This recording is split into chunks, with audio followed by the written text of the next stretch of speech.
د امریکا یوې هوایي شرکت الوتکې کې ناستو 140 نفرو ته تر 15 دقیقو سفر کولو وروسته معلومه شوه چې الوتکه له هوایي ډګره پورته شوه خو په هوا کې خپل حد ته ځان نشي رسولی.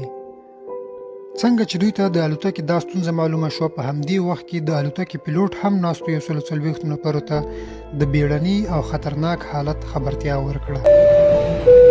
د 2005 کال سپټمبر میاشتې 5 تاریخ و چې د امریکا له کالیفورنیا ایالت څخه نیویارک ښار ته د ورځې په 3 بجې او 15 دقیقو پرواز و. تر اوسه هر څه سم روان و. په الوتکه کې 140 مسافر ناست وو. د هوایي ډګر کارکوونکو هم د پرواز لپاره بشپړ تدابیر نیولي وو. یوازې د کنټرول روم اجازې ته په تمه وو. خو څنګه چې 3 بجې 15 دقیقې شوې، له کنټرول روم څخه پیلوټ سکاټ ته د پرواز کولو لپاره سیګنل ورکړل شو او له پوره 2 دقیقو وروسته الوتکه له بربنګ هوایي ډګر څخه پورته شوه. نه پیلوټانو او نه د الوتکې کارکوونکو ته او نه هم په الوتکه کې ناستو 140 مسافرو ته دا معلومات وو چې له لږ ځنډ وروسته به دوی د خپل ژوند تر ټولو خطرناک او ویرونکی حالت وویني. تر 15 دقیقو سفر وروسته مسافر پوه شو چې الوتکه په هوا کې خپل حد ته ځان نشي رسولی.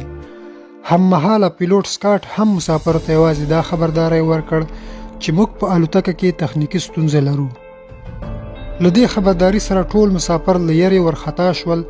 اکثره مسافرو دا ګمان کوو چې د الوتکې په انجن کې ستونزه ده، خو اصلي کیسه له دې هم زیاته یارونکې وه.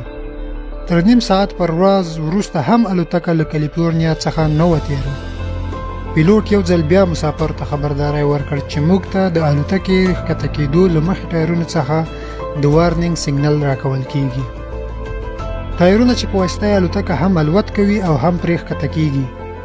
خو تر اوسه پیلوټ ته هم دا معلومه نه وه چې دا د وارنینګ سیګنل ولې راکوي، چې له امله یې پیلوټ سکاټ هم ډېر خفه و.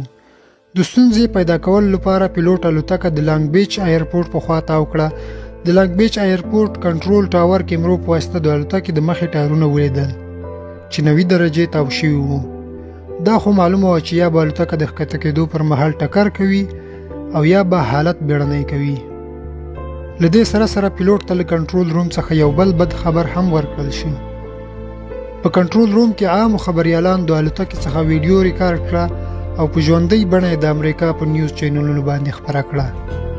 نه یوازې دا، بلکې په الوتکې کې ناستو مسافرو هم د خپلو سیټونو په سکرینونو باندې دا مسله په ژوندۍ بڼه کتله. د ټایرونو سیده کولو لپاره هیڅ لاره نه وه.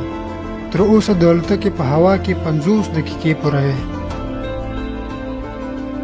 که په دې حالاتو کې د الوتکې د ښکته کېدو هڅه وشي، نو د ټایرونو څخه بلیدونکی اور به د الوتکو د تیلو ټانکیو ته اور وغځوي چې نتایج یې خورا خطرناک وي.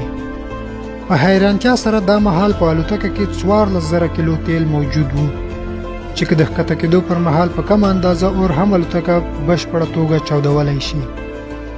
خو پیلوټ سکاټ د خپلې ځیرکتیا په واسطه 3 ساعته الوتکه پر سمندر له پاسه وګرځوله.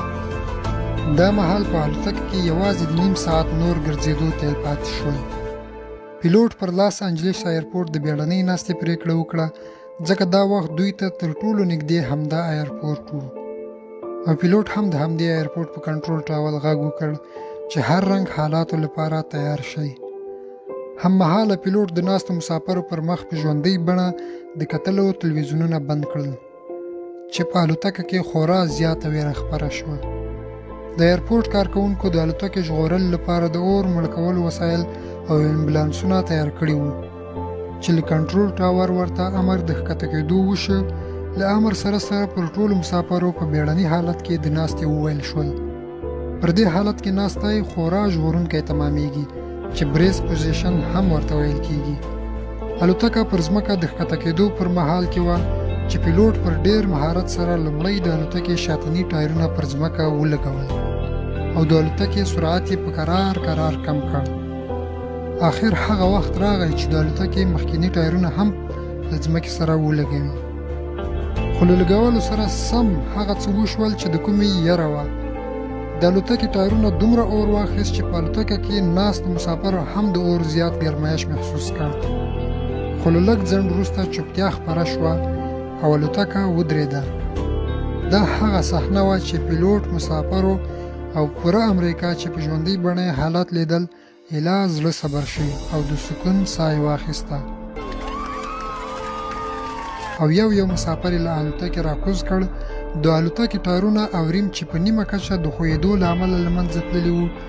له څېړنې وروسته معلومه شوه چې د ټایرونو په پاسنۍ برخه کې د ویل د تاوېدو مخنیوي لپاره یو نټ لګول شوی وي چې د هغه د ماتېدو له امله ویل او ټایر په 90 درجې کوږوالي سره تاو شوی وو. د معلوماتو له کتلو او اورېدلو نړۍ مننه. که مو معلومات خوښ شوي وي له خپلو دوستانو سره یې هم شریک